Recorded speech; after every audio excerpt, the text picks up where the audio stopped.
What is going on, beautiful people? Welcome to another episode of the Narcissist Code. I'm your favorite self-aware narcissist, Mr. Lee Hammock, better known as Mental Healness across all social media platforms. If this is your first time seeing my face or hearing my voice, I am a diagnosed narcissist, and I use my platform of over 1.5 million people nowadays to raise awareness for NPD, get more people into therapy, like myself, 4 years strong, and then also validate the victims and survivors of said disorder as well. Today's episode is going to be about hypothetical arguments with a narcissist.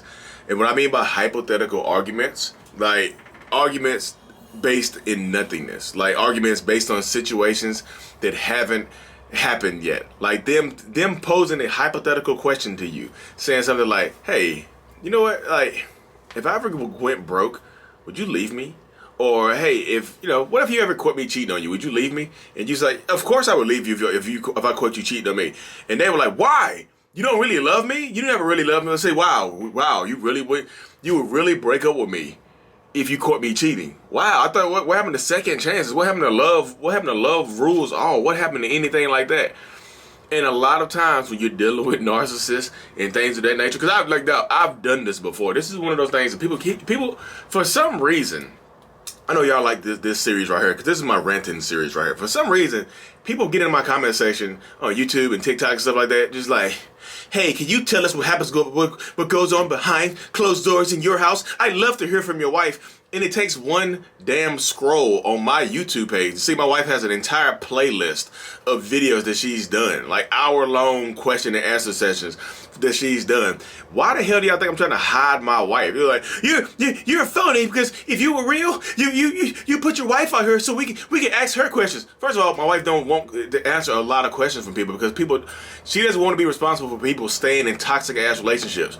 She doesn't want to be the beacon of hope that you can remain in a relationship with a narcissist. And she makes that clear in her video. She said, hey, look, do not use these question and answers to find a reason to stay in a relationship. That's why she doesn't do them as much, because people take what she says and continue to stay in a toxic relationship thinking that they can have a relationship like we have.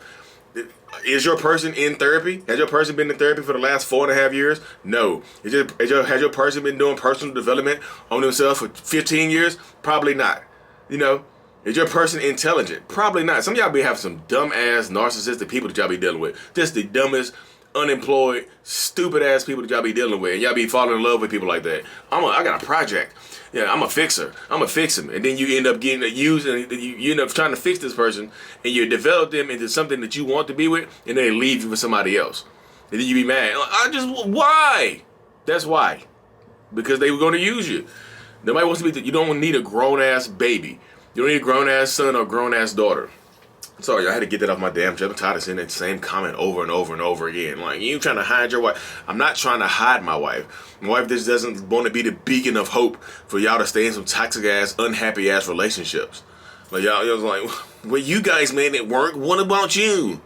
Again, go back to the first part of those questions I asked. If none of those questions apply, are they willing to go to therapy? No, they're not. They say they're against therapy. Then this is your person. This is who you have to deal with. This is them. So, back to the topic at hand. I'll get on my nerves with that, for real, sorry. But the hypothetical arguments. It's just like, and a lot of times, narcissistic people will use those hypothetical arguments to find a reason to get you mad, to find a reason to leave you, to go out and do something heinous to you, to go out and cheat on you, to go out and spend the whole night, maybe not even cheat, go out and spend the whole night at the bar, or, out with their friends and stuff like that, where they turn their phone off and have you up worried late at night and things like that. They come home and act like nothing happened. And then they blame you the next morning, just like, well, you said you would leave me if you ever caught me cheating. So I just had to go take some time to myself to think if this is what I really want to be in, or some stupid ass thing like that, like some really, really, really, really ridiculous thing like that. Like, literally, you will listen to them say and do stuff like that, and you'll be mad as hell at who though? And that's what I'm saying. Like, the hypothetical arguments. If you can find yourself arguing about a lot of stuff that hasn't even transpired yet, questions about the future that probably won't happen. If a rich guy hit on you, would you respond to him? I mean, I would just turn them down. Why would you even turn them? Why would you even respond to him? Why would you respond to him? You don't have to respond to them. Just leave them on red. Ignore them. Wow. Angry, rage. You can't even have a conversation about real life stuff or stuff that might happen. The hypothetical arguments are a real thing, y'all. And having hypothetical arguments doesn't necessarily make them a narcissist. I know everybody try to attack, like, this is one thing I can say, Lee, that we never done, so all clear. I'm not dealing with a narcissist. You might still be dealing with a narcissist because all narcissists don't work on a hypothetical plane. Like I said, they'll manufacture arguments, stuff that they shouldn't be mad at. Hey, if you had to choose between me and our kids, there you go right there. If me and our kids were hanging off a cliff, who would you grab first? You can only save one. You can save me, or you can save all our kids. Who would you save first? And they were like, well, the kids. Oh my God. Why'd I marry a man like you? You are not a protector. It's the wife first, then the kids. And then you go to the biblical stuff like that. Now you have an argument with your wife or your husband about a hypothetical situation that hasn't happened and probably won't happen. Where the hell are y'all all on a cliff? Are y'all like, why y'all all hanging off a cliff anyway? Unless there's a sinkhole in your damn backyard and they're all on a swing set or something like that on a playground, you're good on that situation. But you have to avoid hypothetical arguments. I mean, if you find yourself in this situation with narcissistic people, like with arguments about stuff that hasn't happened, that isn't real, just don't engage with them, y'all, because they're trying to pick a fight. If you get a bored narcissist, boredom is huge with narcissistic people, y'all. It just is. So if you find yourself with a bored narcissist and they start posing hypotheticals to you, don't play the hypothetical game. Do not do that. Because you're going to say something that they don't want to hear, or they're trying to intentionally get you to say something that they don't want to hear, so they can argue with you.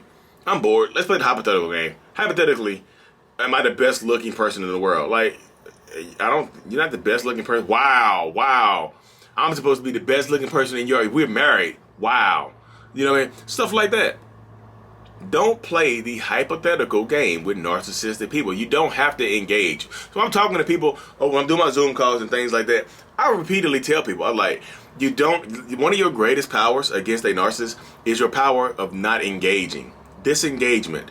Don't argue. Don't fuss. Don't like. I know sometimes it's easier, it's easier said than done and things like that. But you don't have to engage with toxic narcissistic people, y'all. Especially if they're in your house trying to bring up a stupid argument about nothing. You don't have to engage with that person. You just don't.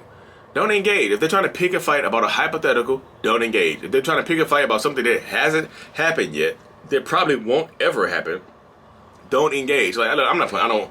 I don't feel comfortable answering this question. And don't engage. But guess what?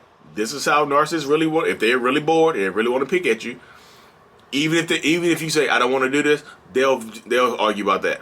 Oh wow, you don't want to talk to me and communicate? Wow. They'll fight about that. So that's why. So it'd be blowing my mind sometimes, y'all. When y'all like, if you're going to sit in situations like that with toxic narcissistic people, there has to be an end game. There has to be a positive. I tell people all the time, like, what's the positive of this relationship? What's the positive? Because y'all end up with these red-pilled men out here, and they just like, they look at you like property. And you still go to those people, hey, look, I took a red pill, and you're property to me. Okay, I'm happy to be property. And then you get mad when they treat you like property. You're like, what the hell? Why? I'm not an object to you. I told you from the beginning. You've seen my podcast. You know what I'm about. I started a podcast. Ooh, that's a good. So y'all been thinking about stuff like that. If y'all haven't already, follow my comedy TikTok. I got a TikTok where I do comedy stuff. It's Lee Hammock _ and stuff like that. And oh my goodness, this is gonna be oh my goodness. Oh, this is gonna be a good. See, I love talking to y'all because it gives me good ideas for skits and stuff like that. I'm doing a skit about a misogynist starting a podcast, and like the tools, I'm just add the red pill to it. There you go. See, thank y'all.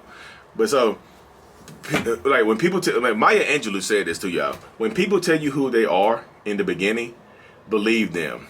Yeah, believe them. Believe them. If they tell you exactly who they are, stop trying to change people. If y'all are playing a hypothetical game from the very beginning, on y'all's first date, hypothetically, if I told you I love you, what would you say? This is the first date. Hypothetically, I know it's the second date. Let's say second or third date. It rarely happens on the first date. Second, third date. It's like, hypothetically speaking, like if I told you I love you, what would you say right now? I'm not. I don't think I'm there yet. Wow, you're not there yet. Wow, why would you be there yet if I was there? I feel like this is not moving as fast as I wanted to move. Or we're both of a certain age. We're both. I thought you was ready to settle down. I thought this was a hypothetical. It is a hypothetical, but like hypothetically speaking, why would you be in love with me right now? You see, and hypothetical, like narcissists use the hypotheticals to get away with stuff too, to get away with real life stuff. They'll confess with a hypothetical. Like, there's confessions in hypothetical arguments and things like that. So when they say, what if you ever caught me, like, you know my friend cheats on their spouse all the time. What if that was me? What if that was me cheating on you? Would you forgive me? No? Wow, okay. Well, I'll make sure I won't cheat the whole time they cheated.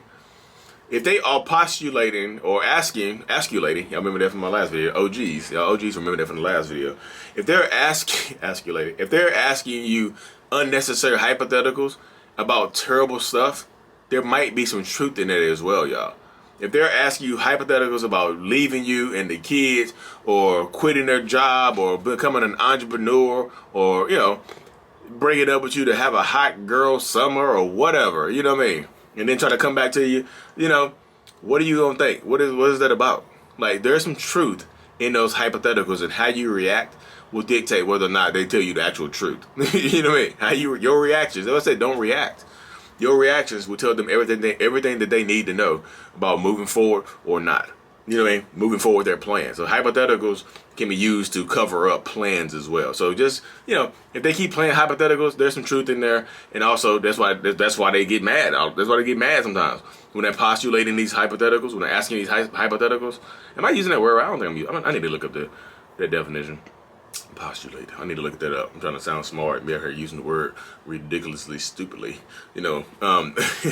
Anyways, y'all, hypotheticals can cover up real life truths. Stay blessed. Like and subscribe for more. Mental Illness is out. Peace.